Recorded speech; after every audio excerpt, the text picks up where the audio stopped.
back to the Sportsnet. I'm today's sports analyst. Today I'll be analyzing the tennis serve. The tennis serve is arguably one of the most complicated strokes in all of sports.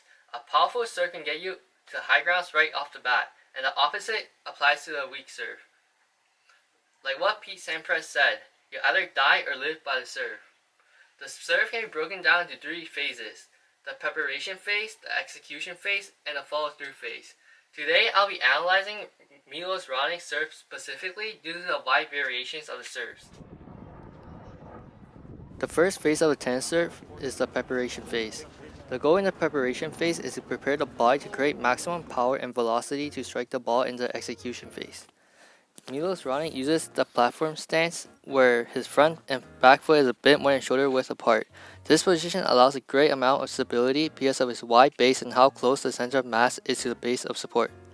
Most players, including Raonic, uses the continental grip, where the base knuckle of the index finger is on bevel number 2, as their choice of grip for their serve, because it allows the wrist to pronate effectively in the execution phase. Raonic would drop his racket near the ground, then back and up, tracing the circumference of a circle, known as a pendulum backswing. The purpose of this is to draw momentum into the kinetic chain. By engaging all the joints in the arm, the production of maximum velocity and force is allowed. The next part is a key element of this phase, which is the ball toss. He grips the ball lightly by having the top half of his 3 fingers on one side of the ball and a thumb on the opposite side. He does this because if the ball is held too tightly and deep in the palm, angular motion can be produced on the ball by the fingers, leading to a bad toss. His tossing arm is in front of him and he locks his joint and shoulder, elbow, and wrist for a straight, predictable toss. He releases the ball slightly above head level and his tossing arm continues to go up so that the release of the ball won't be too fast or slow. As Raonic finishes his backswing and ball toss, his left shoulder turns to the right, rotating more than his hips. So when he uncoils his shoulder, there will be a great release of kinetic energy. His knees are bent approximately 30 to 40 degrees to allow the use of his leg muscles. His back is arched to allow the use of his abdominal muscles, and which allows him to drive his shoulder both upward and forward.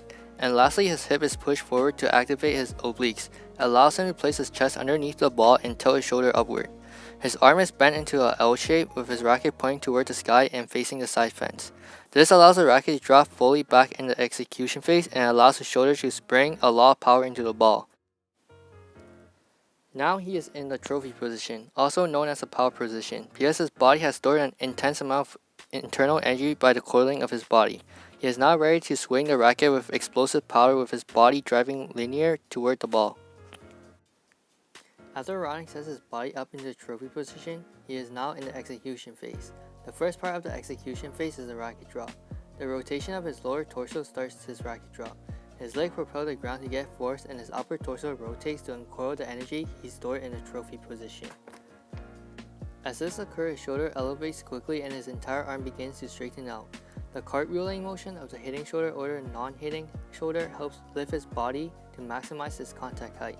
Just as he is able to make contact with the ball, he pronates his forearm, rotating the racket face by approximately 9 degrees, giving the ball a high five. This would be the key element because it helps transfer the stored energy to the racket. After making contact with the ball, Raonic is now in the follow-through phase.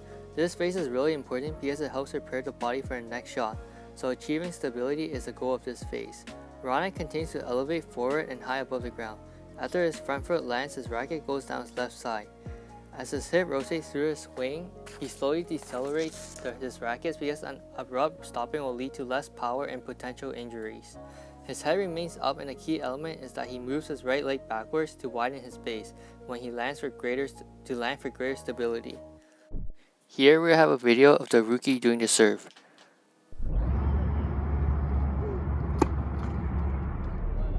The primary error of the rookie is his ball toss. The rookie releases the ball below head level, which means he releases the ball too early, and his tossing arm stops right after releasing the ball, which breaks the rhythm of the serve.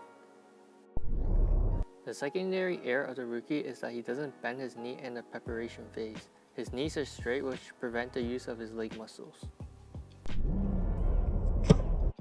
I told the rookie that he'll be able to move to the associative stage of motor learning if he bends his knees during the preparation phase.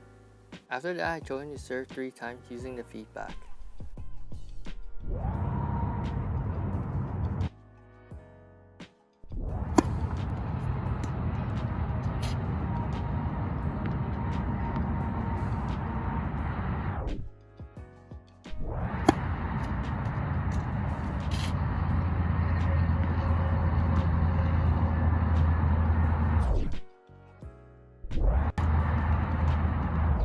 The feedback I gave to the rookie is that I told him he bent his knees 3 of 3 time string attempts, although his knee bend could be improved.